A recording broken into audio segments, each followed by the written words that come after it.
Salam Bapak Ibu yang terkasih dalam nama Tuhan Yesus. Dimanapun kita berada hari ini, secara khusus bagi setiap hamba-hamba Tuhan, anggota komunitas pesat di seluruh Indonesia. Pada kesempatan ini kita akan mendengarkan pesan singkat dari firman Tuhan, yaitu dari Yeremia pasal 29 ayat yang ke-11. Sebab aku ini mengetahui rancangan-rancangan apa yang ada padaku mengenai kamu. Demikianlah firman Tuhan, yaitu rancangan damai sejahtera dan bukan rancangan kecelakaan, untuk memberikan kepadamu hari depan yang penuh pengharapan. Bapak Ibu yang terkasih, kita harus bersyukur bahwa kita hidup dalam rancangan Tuhan. Kita hidup dalam panggilan Tuhan. Maka dari itu, pada kesempatan ini bagaimana kita hidup dalam rancangan Tuhan? Bagaimana kita harus hidup dalam rancangan Tuhan? Mengapa kita harus hidup dalam rancangan Tuhan? Yaitu karena Allah yang menetapkan, yang menciptakan kita dari mulanya. Ia yang menghendaki kita ada sampai hari ini. Bapak Ibu yang terkasih dalam nama Yesus, maka bagaimana kita harus hidup dalam rancangan Allah? Apa yang harus kita kerjakan? Firman Allah berkata bahwa ada rancangan damai sejahtera yang Tuhan berikan dalam hidup kita. Hidup dalam rancangan Allah itu, maka kalau kita belajar dari hamba-hamba Tuhan dalam perjanjian lama dan perjanjian baru, bahwa mereka dipanggil Tuhan untuk melakukan kehendak Tuhan. Kalau kita ambil contoh, yaitu hambanya Yusuf.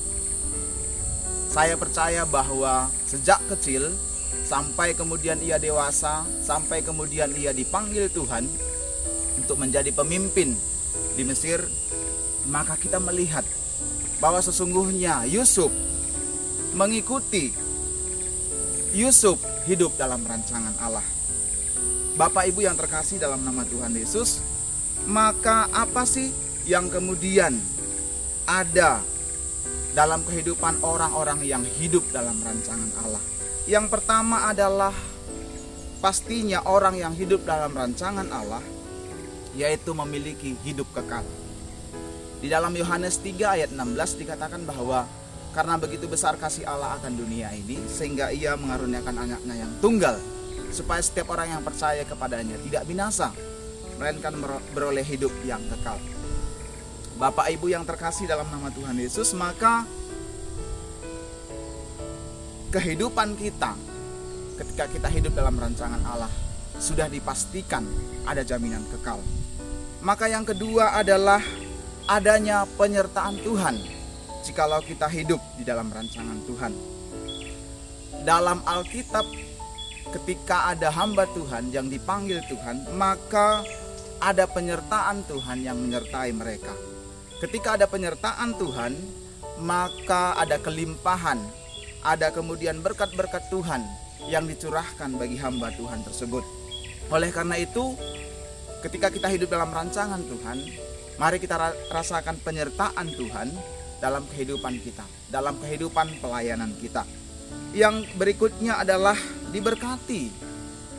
Di Yeremia pasal 17 ayat 7 berkata, diberkatilah orang yang mengandalkan Tuhan, yang menaruh harapnya hanya kepada Tuhan. Artinya apa? Orang yang mengandalkan Tuhan berarti hidupnya hidup dalam rancangan Allah.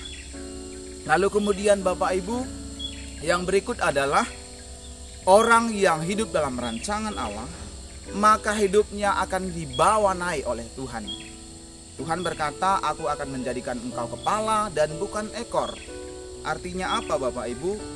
Kita akan dibawa Tuhan naik, naik dan terus naik. Kita akan dibawa Tuhan berdampak bagi kehidupan orang-orang di sekitar kita. Oleh karena itu Bapak Ibu yang terkasih dalam nama Tuhan Yesus, mari kita pastikan hidup kita sudah berada dalam rancangan Allah, sudah berada dalam kehendak Allah, sehingga apa? Ada banyak kekacauan, ada banyak hal yang ingin menghalangi kita. Tetapi ketika kita tahu, kita percaya bahwa hidup saya, hidup kita adalah ada dalam rancangan Tuhan, maka semuanya itu kita akan bisa lewati. Kita akan menganggap bahwa itu hanya batu loncatan. Maka dari itu Bapak Ibu yang terkasih, melalui pesan singkat ini, mari kita pastikan hidup kita terus hidup dalam rancangan Allah. Shalom, terima kasih, Tuhan Yesus memberkati.